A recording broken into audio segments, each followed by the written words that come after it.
পাঁচ ওয়াক্ত নামাজ কে কে পড়বেন একটু হাত তোলেন তো। জামশেদ মজুমদার বলছে এই জন্য নাকি আল্লাহ বলছে নামাজ এই জন্য পড়বেন? কি ওয়াজে শুনছেন তাই নাকি আল্লাহ ফরজ করছে? নামাজ এই জন্য পড়বেন কারণ এটা খুব ভালো কাজ, নাকি এটা ছাড়া মুসলমান থাকা যায় না?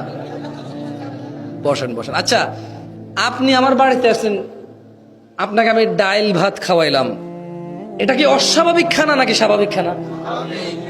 আপনার খিদে লাগছে, আপনি খাইছেন, এটা স্বাভাবিক না অস্বাভাবিক? এই দেশে কিছু মানুষ মনে করে নামাজ পড়ি আমি আমি অনেক ভালো মানুষ। এটা তো তোমার বেসিক নিয়া, এটা ছাড়া কি মুসলমান থাকে নাকি মানুষ? না এখন বলবে যে আমি মনে বলছি নামাজ পড়া ভালো না। না না না, আমি তোমাকে বলছি এত খুশি হওয়ার কিছু নাই।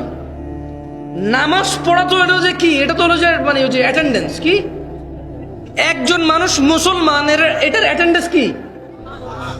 একজন মানুষ মুসলমান এটার অ্যাটেন্ডেন্স কি? একজন মানুষ মুসলমান এটার হাজিরা কি?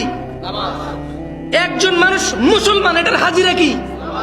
তাহলে যে লোক নামাজ পড়লো সে হাজিরা দিল, তার ডিউটি করলো।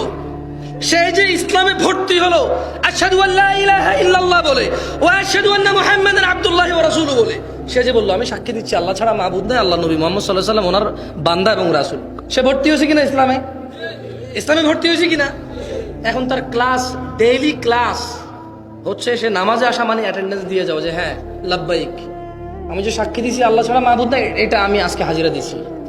যেই লোকটা নামাজে হাজিরা দেয় নাই, ওই যে সে বলছে আল্লাহ ছাড়া মাবুদ নাই, আল্লাহ নবী সাল্লাল্লাহু আলাইহি ওয়াসাল্লাম আল্লাহ নবী আল্লাহর রাসূল ও বান্দা, সে ওই সাক্ষীর বাস্তবায়ন করলো না, সে ওই সাক্ষীর কি করলো না। একটা লোক যদি কোনো কোম্পানিতে চাকরি নেয় আর যদি সে কোম্পানিতে ডিউটিতে না যায়, তার কি বেতন হবে? একদিন গেল না, 2 দিন গেল না, 5 দিন গেল না, তার কি বেতন হবে? চাকরি থাকবে? সামান্য একটা জিনিস, যদি একটা মানুষ একটা কোম্পানিতে চাকরিতে যাওয়ার পরে যদি রেগুলার চাকরিতে ডিউটি মিস করে, তার তো বেতন হবে না, তার চাকরি পর্যন্ত চলে যাবে।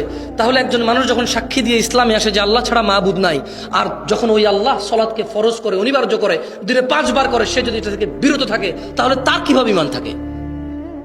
একটা কোম্পানির যদি চাকরি না থাকে, মানুষের ঈমান কিভাবে থাকে ওই কোম্পানির? আল্লাহ তাআলা আমাদেরকে বোঝার তৌফিক দান করুন।